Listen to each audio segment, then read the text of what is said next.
کراچی باغن جنا گراؤنڈ میں پاکستان تحریک انصاف کے کراچی جلسے کی تیاریاں زور و شور سے جاری ہیں۔ جلسے کے لام گئے اسٹیج، ساؤنڈ سسٹم اور دیگر ضروری سامان جلسہ گاہ پہنچا دیا گیا ہے، جبکہ پی ٹی آئی سندھ اور کراچی کی قیادت نے موقع پر پہنچ کر انتظامات کا جائزہ لیا۔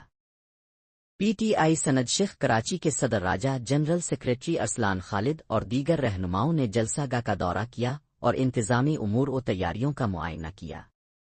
اس موقع پر بڑی تعداد میں پارٹی کارکنان بھی موجود تھے، جن میں جلسے کے حوالے سے خاصا جوش و خروش دیکھا گیا۔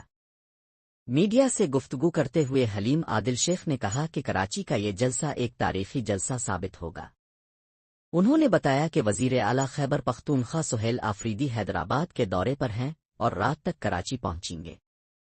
ان کا کہنا تھا کہ کراچی میں تیاریاں مسلسل جاری ہیں اور عوام کی بھرپور شرکت متوقع ہے۔ انہوں نے مزید کہا کہ ظلم و جبر کے خلاف جاری جدوجہد اپنے آخری مرحلے میں داخل ہو چکی ہے اور کل شام جلسے میں عوام کا بڑا اجتماع دیکھنے میں آئے گا۔ کارکنان بھی جلسے کو کامیاب بنانے کے لیے پرجوش دکھائی دے رہے ہیں۔